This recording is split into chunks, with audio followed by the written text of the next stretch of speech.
Hello दोस्तों, welcome to my YouTube channel Ayush tutorial. तो आज हम इस वीडियो में वर्क एनर्जी पावर के एक्सरसाइज के 9, 10, 11, 12 क्वेश्चन के बारे में डिस्कस करेंगे और आने वाले वीडियो में एक दो क्वेश्चन और रहेंगे हमारे, और यह हमारा जो चैप्टर है वो कंप्लीट हो जाएगा।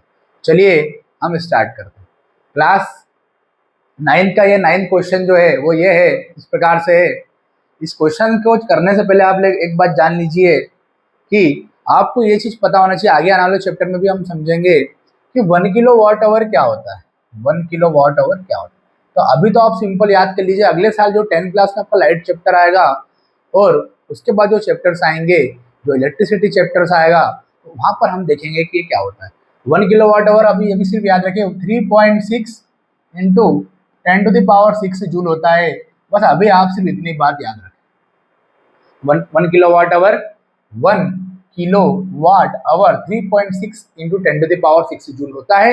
अगर आपको ये चीज पता है तो आपका क्वेश्चन सॉल्व हो जाएगा। और एक बात और आपको याद रखना है कि जो 1 यूनिट जो होती है वो किसके बराबर होती है?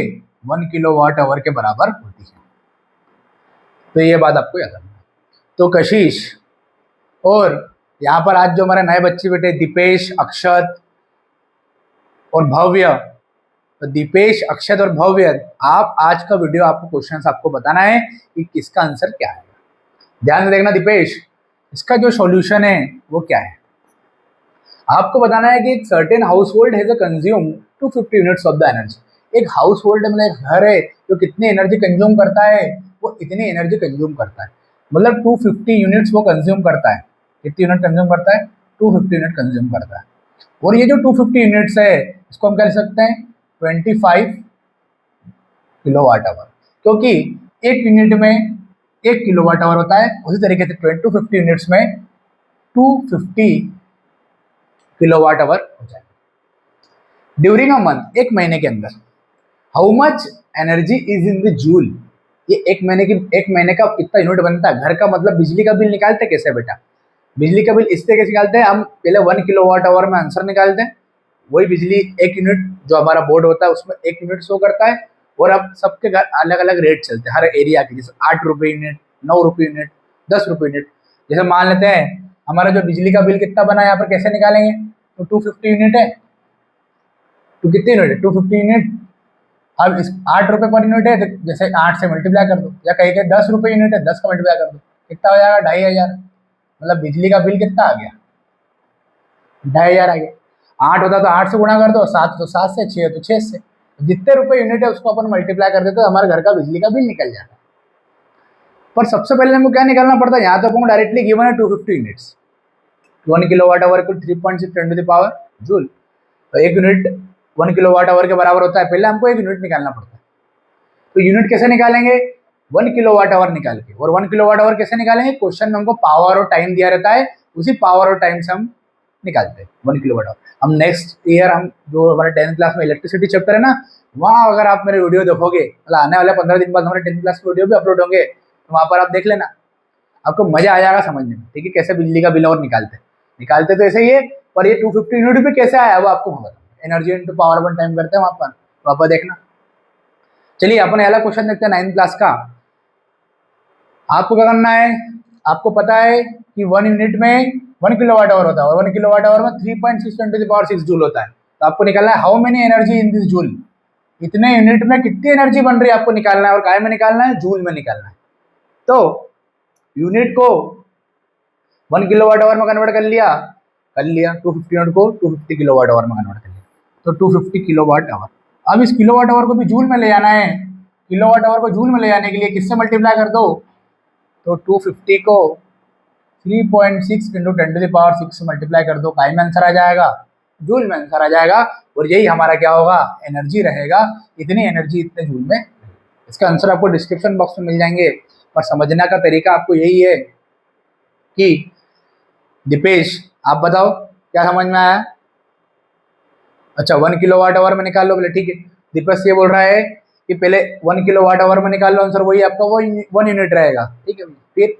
फिर 250 की यूनिट दी हुई है, ऐसा 250 यूनिट दी हुई है, 250 यूनिट दी हुई है, उसका मल्टीप्लाई कर दो, क्योंकि 1 किलो वाट आवर में इतना जूल होता है, तो 250 में कितना जूल होगा? 250 का इसमें मल्टीप्लाई कर दो, सिंपल। इसका हम मल्टीप्लाई करेंगे तो हमको क्या मिल जाएगा? हमारा आंसर मिल जाएगा। ठीक है, तो सॉल्व कर लेना। 250 36/10 इंटू 10⁻6, 10 से 10 कैंसल, इसका इसमें मल्टीप्लाई करोगे तो आपका आंसर मिल जाएगा जूल में। ठीक है, चलिए अगला क्वेश्चन देखते हैं। मतलब सिंपल सी चीज़ हमने अगले क्वेश्चन में सीखी कि यूनिट का मतलब ये होता है, एक यूनिट का मतलब ये होता है 1 किलोवाट आवर। बस ये बात आपको याद रखना है बस, और कुछ भी दम नहीं है फिजिक्स में। सिर्फ क्या बात याद रखना है दीपेश, 1 यूनिट में कितना, 1 किलोवाट आवर। बस 250 यूनिट दी हुई है, 250 किलोवाट आवर। अब 250 किलोवाट आवर हो गया, अब ये किलोवाट आवर की वैल्यू यहाँ रख दो, तो जूल में आंसर आ जाएगा एकदम ही। चलो आगे देखते हैं 10 क्लास 10 क्वेश्चन। चलो 10 क्वेश्चन क्या बोल रहा है हमारा, ध्यान से देखना, बहुत सिंपल क्वेश्चन है। एक ऑब्जेक्ट है जिसका मास 40 kg है, इस range in height of 5 metre. एक ऑब्जेक्ट है जिसका मास हमको पता है 40 kg है, इसको 1 मिनट में वीडियो खत्म हो जाएगा, ध्यान देखना। क्वेश्चन ये वाला, हाइट कितनी है 5 मीटर है, और जी कितना होता है 10 होता है, हमको पता है 10 मीटर पर सेकेंड स्क्वायर होता है ना, इनपुट डेट भी यूज कर सकते हैं। हमको क्या निकालना, what is the potential energy. Potential energy क्या हो जाएगी, सबको आता है, ये करने की जरूरत नहीं, पर कर देता हूँ। mgh, एम कितना है 40, जी कितना है 10, एच कितना है 5, कितना हो गया 40 इंटू 50, 0 0 5 4 जा 20, 2000 जूल हमारा आ जाएगा। तो पोटेंशियल एनर्जी कितना आ गया, पोटेंशियल एनर्जी हमारा आ गया 200 जूल। आगे हम बात करें, आगे और कुछ पूछ रहा है वो, सिर्फ 5 मिनट में बेटा वीडियो खत्म हो जाएगा, ध्यान से देखना। If the object is allowed to fall, find its kinetic energy when it's half way down. अगर यही पोटेंशियल एनर्जी जो है, मान लेते हैं ऑब्जेक्ट है, मतलब पहले जो मैंने आपको पिछले वीडियो में जो कॉन्सेप्ट बताया ना, वही उसी का आंसर है। कुछ भी दम नहीं बेटा फिजिक्स, कितना रद्दी क्वेश्चन है, इससे रद्दी क्वेश्चन बेटा कुछ भी नहीं हो सकता। ठीक है, देखिए कैसे, यहाँ पर है काइनेटिक एनर्जी मैक्सिमम, जो पिछले वीडियो में मैंने आपको बताया, आप जाके देख सकते हो।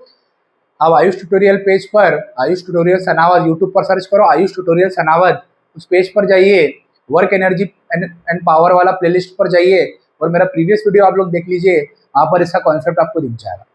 तो पोटेंशियल एनर्जी अगर मैक्सिमम यहाँ पर हो जाएगी, तो मैंने आपको पिछले वीडियो में ये बात सिखाई कि अगर आधी जगह ये ऑब्जेक्ट हमारा यहाँ पर आ गया, पहले यहाँ पर था काइनेटिक एनर्जी मैक्सिमम, यही ऑब्जेक्ट यहाँ पर आ गया पोटेंशियल एनर्जी मैक्सिमम, और यही ऑब्जेक्ट अब कहाँ जाएगा, यहाँ पर आ जाएगा। तो काइनेटिक एनर्जी और पोटेंशियल एनर्जी क्या हो जाएगी, हाफ हो जाएगी। ये मैंने आपको पिछले वीडियो में बताया, आप जाके देख सकते हो। अब वही पूछ रहा है कि अगर आपकी काइनेटिक एनर्जी बताओ कितनी होगी जब हाफ पे आ जाएगी ऑब्जेक्ट, ये ऑब्जेक्ट आपका यहाँ पे आ जाएगा। पोटेंशियल एनर्जी कितनी है 2000, कितनी है 2000, अगर यहाँ पर आएगा तो कितनी हो जाएगी काइनेटिक एनर्जी पोटेंशियल, कितनी हो जाएगी 1000, तो हमारा आंसर आ जाएगा 1000। मतलब अगर ऑब्जेक्ट हमारा आधी दूर तक आ जाता है तो काइनेटिक एनर्जी भी 1000 हो जाएगी, पोटेंशियल एनर्जी भी क्या हो जाएगी 1000 हो जाएगी, मतलब हाफ हो जाएगी। ये हमारा क्या होगा, आंसर होगा। चलिए आगे बढ़ते हैं। मतलब कहने का मतलब ये है कि पोटेंशियल एनर्जी जितनी भी हो, अगर वो आधा रास्ता तय कर जाती है तो उसकी पोटेंशियल एनर्जी आधी हो जाएगी, क्योंकि हाइट भी आधी हो जाएगी। काइनेटिक एनर्जी की भी बात करेंगे, अगर मान लो 1000 है, 1000 जूल है, तो वो भी अगर आधा रास्ते तक तय कर रही है तो वो भी आधी हो जाएगी। पर काइनेटिक एनर्जी सबसे ऊपर चली जाएगी तो हाइट क्या हो जाएगी, मैक्सिमम हो जाएगी, तो काइनेटिक एनर्जी 0 हो जाएगी। तो आपको ये बात याद रखना है कि सबसे नीचे ग्राउंड पर काइनेटिक एनर्जी मैक्सिमम होती है, पोटेंशियल एनर्जी 0 होती है। जो ग्राउंड पर क्या होता है, ध्यान समझना, ग्राउंड पर क्या होता है, पोटेंशियल एनर्जी ज्यादा होती है और काइनेटिक एनर्जी क्या होती है 0, क्योंकि हाइट कुछ होती नहीं। और यहाँ पर क्या होता है भैया, उल्टा उल्टा उल्टा, यहाँ पर क्या होगा, काइनेटिक एनर्जी मैक्सिमम होगी और पोटेंशियल एनर्जी 0 होगी, क्योंकि हाइट तो कुछ होगी नहीं।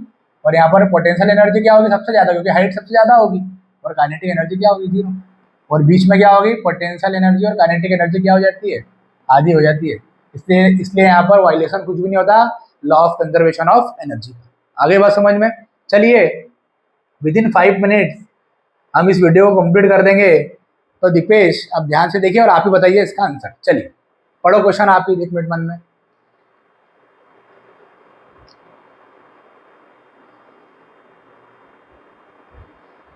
एक मिनट में आंसर बता दूंगा, देखना कैसे। What is the work done by the force of a gravity on the satellite moving around the earth? Justify your answer. Question में ये बोला है कि अगर ये आपका अर्थ है इस अर्थ के अराउंड कोई सैटेलाइट घूम रही है, कोई सैटेलाइट घूम रही है। अब बताना है, अब बताना है कि कितना वर्क लगेगा, कितना वर्क। तो देखिए हमको पता है वर्क क्या होता है, force into displacement, force into displacement. और या फिर वर्क को हम लिख सकते हैं एफ डॉट एस, या फिर हम वर्क लिख सकते हैं एफ एस कॉस थीटा, या फिर हम लिख सकते हैं एफ एस कॉस थीटा। कितना होगा, थीटा होगा 90।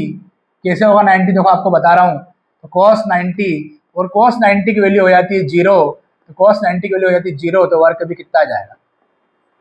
मतलब जो भी सैटेलाइट, जो भी सैटेलाइट आपके अर्थ की, ये सैटेलाइट है, ये सैटेलाइट आपके अर्थ की रिवॉल्व कर रही है, अर्थ के अराउंड, तो उसमें वर्क कितना लगेगा, 0 लगेगा।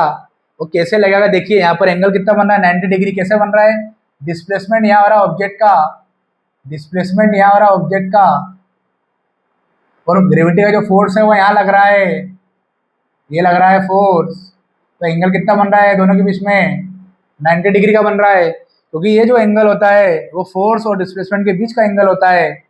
तो फोर्स और डिस्प्लेसमेंट, फोर्स और डिस्प्लेसमेंट के बीच का एंगल 90 है, बीच का एंगल 90 है।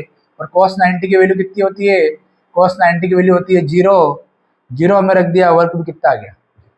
इसका मतलब बेटा ये है कि कोई भी ऑब्जेक्ट अगर सैटेलाइट अर्थ के अराउंड अगर रिवॉल्व करता है, और अगर डिस्प्लेसमेंट इस तरफ है और फोर्स ऑन ग्रेविटी भी इस तरफ है, परपेंडिकुलर है, देखिए, तो हमारा जो भी फोर्स लग रहा है, force of gravity on satellite, मतलब ग्रेविटी का जो फोर्स है वो सैटेलाइट पर जो लग रहा है वो परपेंडिकुलर लग रहा है, आप लोग देख सकते हो। तो वहां पर जो वर्क हो जाएगा वो कितना हो जाएगा, 0 हो जाएगा। तो ग्रेविटी का फोर्स इस ऑब्जेक्ट पे जो लगेगा, या इस सैटेलाइट पे जो लगेगा, या कोई सा भी ऑब्जेक्ट आ जाए सैटेलाइट की जगह, वहां पर वर्क अगर 0 ही होगा, अगर वहां पर फोर्स एंड डिस्प्लेसमेंट क्या होंगे, आपस में परपेंडिकुलर होंगे तब। तो इस क्वेश्चन में आपको सिंपल इतना याद रखना है कि अगर डिस्प्लेसमेंट और फोर्स, डिस्प्लेसमेंट और फोर्स अगर आपस में परपेंडिकुलर है, तो वर्क हमेशा क्या होगा, 0 होगा। अब वो चाहे कोई से भी ऑब्जेक्ट हो, चाहे अर्थ हो, चाहे मून हो, चाहे कुछ भी हो, चाहे सैटेलाइट हो। जैसे ये कुली है, ये आयुष सर कुली बना दो थोड़ी देर के लिए, तो कुली बना दिया आप लोगों ने, दीपेश। अब ये दीपेश को ही कुली मान लो। दीपेश, आपने ये वजन उठाया, सर पे रखा, कितना एंगल बना, 90 डिग्री एंगल बना। फोर्स ऑन ग्रेविटी परपेंडिकुलर है डिस्प्लेसमेंट के, 90 डिग्री एंगल, तो वर्क कितना आ जाएगा, 0 आ जाएगा। उसी तरीके से डंकी वाला क्वेश्चन हमने किया था, वहां भी वर्क नहीं हो रहा था। जो फर्स्ट क्वेश्चन हमारा था 120 का, आप लोग प्रीवियस वीडियो में जाके देख सकते हैं, वहां भी तो क्या हो रहा था कि फोर्स और डिस्प्लेसमेंट आपस में क्या है, परपेंडिकुलर है, इसलिए यहाँ पर वर्क क्या होगा, 0। आगे बस समझ। चलिए आज का आखिरी क्वेश्चन करते हैं। आंसर आपको डिस्क्रिप्शन बॉक्स में मिल जाएंगे, पर फिर भी ये जो मैं पढ़ा रहा हूँ आपको ये आना चाहिए, बाकी चीज नहीं आना चाहिए। हाँ, आयुष सर की गाड़ी में बैठे हो, आयुष सर की सारी चीजें आपको आना चाहिए, आप आपकी मंजिल तक पहुंच जाओगे, ये मेरा वादा है, आपको आपकी मंजिल तक मैं पहुंचा के रहूंगा। ठीक है, चलिए तो आज का आखिरी क्वेश्चन करते हैं हम, 12th वाला। उसके बाद 4 क्वेश्चन और आएंगे अगले वीडियो में, न्यूमेरिकल्स भैया बहुत सारे। ठीक है, एक ये वाला देखिए, पहले आप पढ़िए मन में।